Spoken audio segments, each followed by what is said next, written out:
Hello everyone, welcome to botany student friends. आज के इस वीडियो में हम बात करेंगे मॉडर्न मेथड ऑफ कंजर्वेशन के बारे में। सबसे पहले बात करते हैं कंजर्वेशन क्या होता है। तो कंजर्वेशन जो है हमारे पास साइंटिफिक मैनेजमेंट होता है नेचर का और अर्थ बायोडाइवर्सिटी का, जिसका एम होता है प्रोटेक्ट करना किसी स्पीसीज को, उसके हैबिटेट को और पूरे के पूरे इकोसिस्टम को। उसको हम बोलते हैं कंजर्वेशन। इसके अलावा कंजर्वेशन में हमारे पास जो है वो प्रिजर्वेशन और रिस्टोरेशन ऑफ स्पीसीज और इकोसिस्टम भी आता है। जो भी हमारे पास ये हमारे अर्थ की बायोडाइवर्सिटी है, चाहे वो हमारे पास हिरार्की लेवल पे हो या फिर जेनेटिक डाइवर्सिटी हो, स्पीसीज डाइवर्सिटी हो, इकोसिस्टम डाइवर्सिटी हो, ये सभी की सभी डाइवर्सिटी जो है वो बहुत ज़्यादा इम्पोर्टेंट है। हमें इन सभी जो हमारे बायोलॉजिकल रिसोर्सेज हैं इनको इकोनॉमिक बेनिफिट्स के लिए जो है वो इस तरह से इनकी सस्टेनेबल मैनेजमेंट करनी है ताकि हम उनको अच्छे से जो है वो यूज़ कर सकें, जो भी हमारे बायोलॉजिकल रिसोर्सेज हैं, और जो हमारी आने वाली जनरेशन है वो भी उन रिसोर्सेज को जो है वो इंजॉय कर सके। इसलिए हमने जो है क्या किया, कंजर्वेशन को जो है डेवलप किया। कुछ ऐसे मेथड्स को जो है वो बनाया गया जिसमें हम जो अपनी हमारी बायोडाइवर्सिटी उसको कंजर्व कर सकें ताकि हमारे पास जो हमारी नेक्स्ट जनरेशन है वो भी इसका बेनिफिट ले सके। उन्हीं मेथड में से जो है हमारे पास तीन जो है वो मेथड्स हैं। सबसे पहले in situ conservation, ex situ conservation और गवर्नमेंट पॉलिसीज। सबसे पहले इन सीटू कंजर्वेशन की बात करते हैं, इसको हम ऑन साइट कंजर्वेशन भी बोलते हैं। जो इन सीटू कंजर्वेशन होती है उसमें हम क्या करते हैं, वो हमारे पास एक कंजर्वेशन स्ट्रैटेजी होती है जिसमें हम प्रोटेक्ट करते हैं, प्रिजर्विंग करते हैं और रिस्टोरिंग करते हैं थ्रेटन स्पीसीज को। जो भी हमारे पास कोई थ्रेटन स्पीसीज हैं जो लुप्त होने की कगार पे, उनको प्रोटेक्ट करेंगे, ठीक है, प्रिजर्व करेंगे, लेकिन उनके नेचुरल इकोसिस्टम में, नेचुरल इन्वायरमेंट में उनके इन्वायरमेंट को नहीं छेड़ेंगे। उसको बोलते हैं इन सीटू कंजर्वेशन, ठीक है।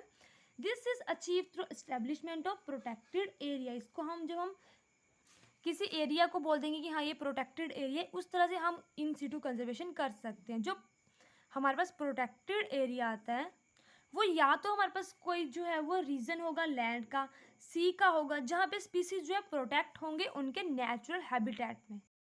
अब जो हमारा पास प्रोटेक्टिव एरिया आता है वो भी अलग अलग तरह का होता है, ठीक है। कुछ स्पीसीज होती हैं जो कोल्ड डेजर्ट में रहती हैं तो वो उनका जो है वो एरिया हो जाएगा कोल्ड डेजर्ट। कुछ हॉट डेजर्ट में रहती हैं, कुछ टेम्परेट फॉरेस्ट में, ट्रॉपिकल रेन फॉरेस्ट में, coral leaf lake, wetland, mangroves, ये सब जो है हमारे पास प्रोटेक्टेड एरिया आते हैं जहाँ पे हम जो इन सीटू कंजर्वेशन कर सकते हैं जो भी हमारे पास थ्रेटन स्पीसीज हैं, ठीक है।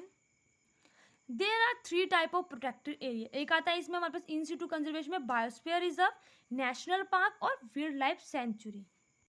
According to world conservation monitoring centre, approximately 37,000 protected areas have been set up worldwide, ठीक है। जो प्रोटेक्टेड एरिया है इंडिया का वो कवर करता है हमारे पास अराउंड 156,700 स्क्वायर किलोमीटर, रफली 4.95%, sorry 4.95 of the total surface area of the country.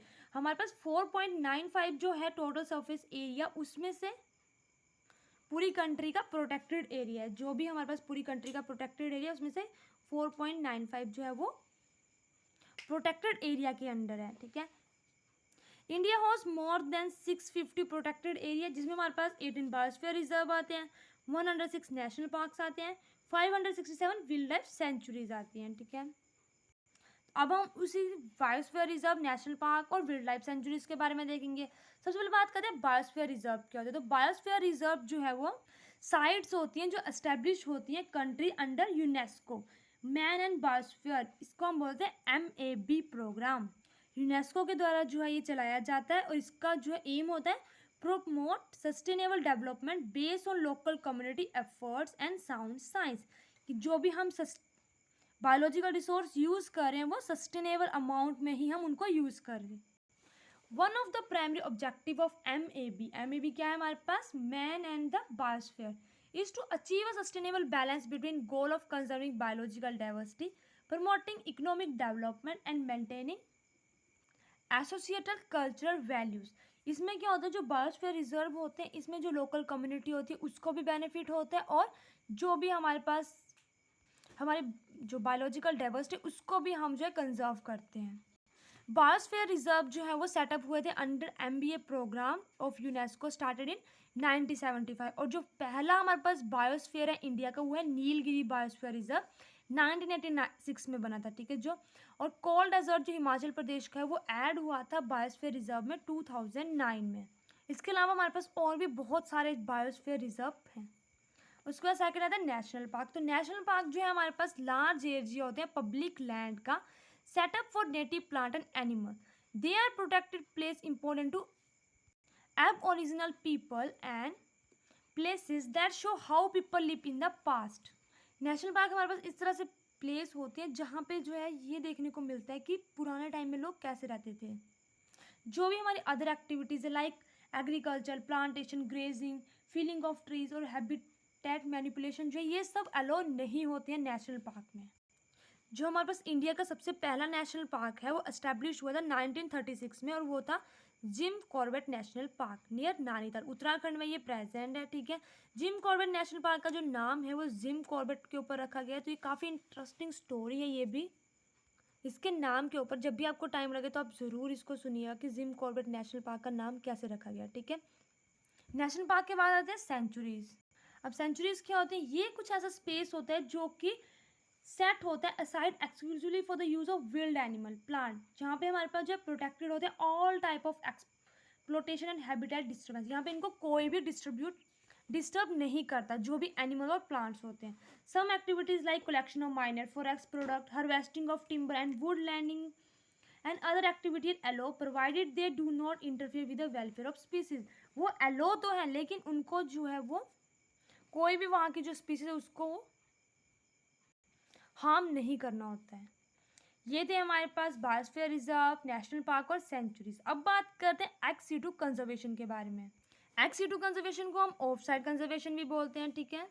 इसमें हम क्या करते हैं, कंजर्वेशन स्ट्रेटजी होती है जिसमें involve protecting, preserving and restoring the threatened species of plant and animal outside their natural habitat is known as ex situ conservation. उनके natural habitat से उनको उठा के किसी और जगह पे शिफ्ट करके प्रोटेक्ट करने को बोलते हैं एक्स सिटू कंजर्वेशन। और इन सिटू में क्या था, जहाँ पे हम स्पीसीज को उनके ही हैबिटेट में प्रोटेक्ट करते हैं। It involve removing a part of population from a threatened habitat and placing it an new location. उनको नई जगह पे ले जाएंगे, ठीक है, चाहे वो विल्ड एरिया हो या फिर वो एक ह्यूमन केयर वाला एरिया हो। इसको बोलते हैं एक्स सिटू कंजर्वेशन। और जो हमारी एक्स सिटू कंजर्वेशन है ये ओल्डेस्ट है और बेस्ट नाउन कंजर्वेशन मेथड है, ठीक है। अब एक्स सिटू कंजर्वेशन की जो है कुछ स्ट्रेटजीज हैं। सबसे पहले बोटेनिकल गार्डन आता है एक्स सिटू कंजर्वेशन में। बोटेनिकल गार्डन में क्या होता है, इसमें हम कलेक्शन करते हैं लिविंग प्लांट्स की और ट्रीज की for display, research, education and conservation के लिए।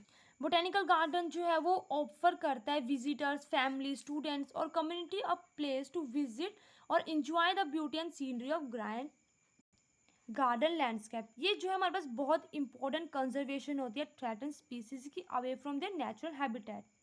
बोटेनिकल गार्डन की हमारे पास एग्जांपल है इंडियन बोटेनिकल गार्डन जो कोलकाता में है, नेशनल बोटेनिकल गार्डन लखनऊ में है। जो ये दोनों ही जो है वो इंपॉर्टेंट सेंटर्स हैं इंडिया में जहाँ पे वर्किंग होती है कंजर्वेशन ऑफ प्लांट। सेकंड आता है हमारे पास आर्बोरेटम। इसमें जो है हमारे पास आर्बोरेटम एक प्लेस होता है जहाँ पे ट्रीज और प्लांट्स को जो है वो इस तरह से ग्रो किया जाता है कि कुछ भी आपको स्टडी करना है या फिर आपको किसी पब्लिक प्लेस पे इनको जो है ग्रो करते हैं, उनको हम बोलते हैं आर्बोरेटम। जो आर्बोरेटम होते हैं ये सुटेबल प्लेस होता है conservation of endanger species of trees के बारे में। इसके अलावा थर्ड हमारे पास एक्स सिटू कंजर्वेशन की स्ट्रेटजी है होम गार्डन। यहाँ पे हम number of useful and peculiar plant are grow in home garden. ये जो हमारे पास होम गार्डन होते हैं बहुत ज़्यादा हेल्प करते हैं कंजर्वेशन ऑफ यूजफुल प्लांट्स में, ठीक है। और फोर्थ आता है सैक्रेड प्लांट्स। सैक्रेड प्लांट्स में हमारे पास कुछ स्पीसीज होती हैं प्लांट्स की जो किसी कल्चर या किसी कम्युनिटी, किसी ट्राइब ने जो है उनका ऐसा माना होता है कि ये उनका है सैक्रेड प्लांट है, या फिर उन्होंने अपने गॉड या गॉडेस के रूप में उस प्लांट को माना होता है, ठीक है। तो उसकी वो पूजा करते हैं, या तो वो उसको किसी घर में किसी प्लांट को, जैसे हम होली तुलसी को मानते हैं, ठीक है, तुलसी को हर घर में ग्रो किया जाता है। विलेज में जैसे रिलीजियस प्लेस पे बरगद, पीपल, आम, ठीक है, इस तरह से प्लांट्स को जो है वो ग्रो किया जाता है।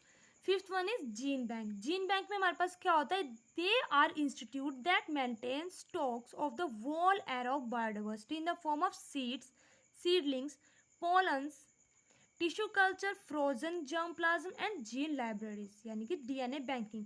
जीन बैंकिंग में क्या होता है कि कोई स्पीसीज अब बहुत ज़्यादा खतरे की कगार पे है तो उसके हम जो है वो जीन से नया प्लांट बना सकते हैं, ठीक है। इससे क्या होता है कि आने वाले जितने भी हमारे पास टाइम होंगे उसमें कभी भी फूड की शॉर्टेज हो रही है हमारे पास, या कोई भी प्रॉब्लम आ रही है, कोई स्पीसीज जो है वो किसी अर्थक्वेक के कारण कहीं से डिस्टर्ब हो गई है, वहाँ पर डिस्टर्बेंस हो गई है, तो हम उस स्पीसीज को जो है दोबारा से ग्रो कर सकते हैं with the help of gene banks, ठीक है।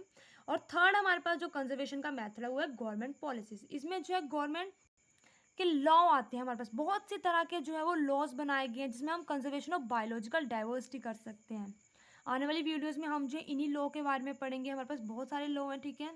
जो टोटल हमारे पास बायोडाइवर्सिटी लॉ है वो 34 हैं। जो हमारे पास बायोलॉजिकल डाइवर्सिटी एक्ट है वो हमारे पास 11 चैप्टर्स में डिवाइड किए गए हैं और उनमें 65 आर्टिकल्स हैं। जो हमारे पास कन्वेंशन ऑन बायोलॉजिकल डाइवर्सिटी है, जिसको हम CBD बोलते हैं, उसके अंदर जो हमारे पास आर्टिकल्स आते हैं वो आते हैं हमारे पास आर्टिकल 1 टू आर्टिकल 42। इन तीनों पे जो है लॉज और एक्ट और CBD के ऊपर मैं जो है सेपरेट वीडियो बनाऊंगी नेक्स्ट वीडियो में। इसी के साथ हमारी वीडियो कंप्लीट होती है। आई होप आपको मेरी वीडियो अच्छी लगी हो। अगर आपको मेरी वीडियो अच्छी लगी तो प्लीज़ मेरी वीडियो को लाइक करें, चैनल को सब्सक्राइब करें। Thank you.